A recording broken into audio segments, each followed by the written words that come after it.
Hola, bienvenido a otro capítulo de ¿Pasó de verdad? Aunque no lo creas. El podcast donde nos gusta descubrir esas historias que quedan debajo de la alfombra. Hoy vamos a desenterrar un dato que deja a más de uno boquiabierto. Un dato que cuestiona lo que creíamos saber del tiempo, del pasado y de una de las figuras más enigmáticas de la historia antigua, Cleopatra. Porque sí, Cleopatra está más cerca del iPhone que de las pirámides de Egipto. Ya sé, suena a meme de internet, ¿no? Pero quédate hasta el final, porque lo que vamos a contarte te va a cambiar para siempre cómo miras la línea del tiempo. Y de paso, te va a dar un dato perfecto para romper el hielo en tu próxima reunión social. Cuando pensamos en el antiguo Egipto, todo se mezcla en nuestra cabeza como si fuera parte del mismo álbum de fotos viejo. Faraones, momias, jeroglíficos, camellos, esfinges y, por supuesto, las pirámides. Y en algún rincón de ese álbum aparece Cleopatra VII, envuelta en túnicas blancas, rodeada de incienso y política, hablando en griego, enamorando a Julio César y a Marco Antonio, con un delineado perfecto que nadie puede igualar. Pero aquí va el dato. Las pirámides de Giza fueron construidas alrededor del año 2500 a.C. Cleopatra murió en el año 30 a.C. Esos son 2470 años de diferencia. Ahora bien, si tomamos el año de su muerte, el 30 a.C., y nos movemos un poco más de 2000 años hacia adelante, llegamos más allá del año 2000, llegamos al presente. De hecho, Cleopatra está más cerca de nosotros, temporalmente, que de las pirámides. Así de loca está la historia. ¿Cómo puede ser que esto no se enseñe así en la escuela? Tal vez porque en el colegio la historia viene organizada por capítulos, como una serie de Netflix mal editada. Egipto antiguo por un lado, Roma por el otro, Edad Media por allá, y cuando llega Cleopatra, la meten al final de Egipto, como si todavía estuvieran por construir pirámides mientras ella se codea con romanos de toga y sandalias.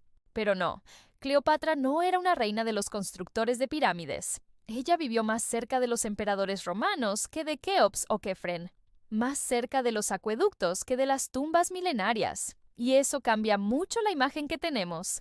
Cleopatra nació en el año 69 a.C. y gobernó Egipto durante 21 años. Su familia, los Ptolomeos, eran griegos, sí, griegos.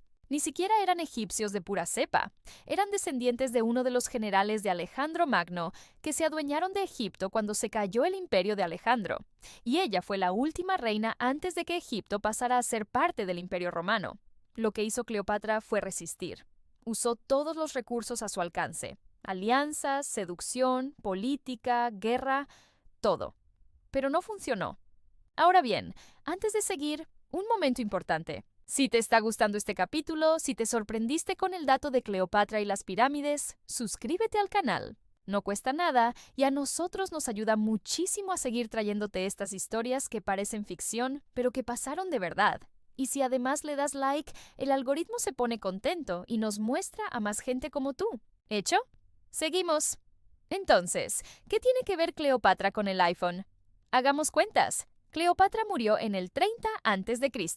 El primer iPhone se lanzó en 2007. Eso significa que entre Cleopatra y el iPhone hay 2037 años, mientras que entre Cleopatra y las pirámides hay al menos 2470 años. ¿Y sabes qué más?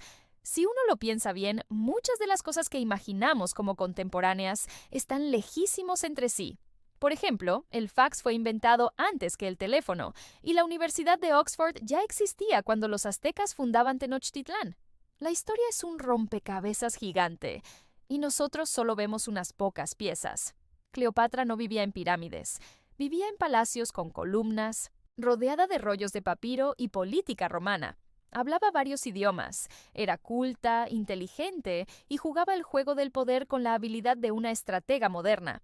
Su historia fue escrita en gran parte por los enemigos que la derrotaron. Por eso, muchas veces se la reduce a un personaje seductor, cuando en realidad fue una figura política de peso. Y sin embargo, el dato del tiempo lo cambia todo, porque es tan contraintuitivo que nos obliga a pensar, a cuestionarnos, ¿por qué recordamos mal las fechas? porque nuestro cerebro no suele funcionar bien con los números grandes. No tenemos una intuición natural para miles de años. Todo lo que ocurrió antes de nuestra abuela parece igual de lejano. Pero la historia no es una línea pareja, es una montaña rusa llena de giros y sorpresas. Y Cleopatra, esa figura tan asociada al Egipto antiguo, resulta estar parada al final del antiguo Egipto y al comienzo de la era moderna. Es el puente entre mundos. Y así llegamos al final de este capítulo. Ahora ya lo sabes. La mujer que desafió a Roma y gobernó Egipto vivió más cerca del nacimiento de Internet que de la construcción de las pirámides. Gracias por acompañarnos en este viaje temporal. Si te gustó, ya sabes, suscríbete, comparte y estate atento porque en el próximo episodio hay otra historia que pasó de verdad, aunque no lo creas. Hasta la próxima.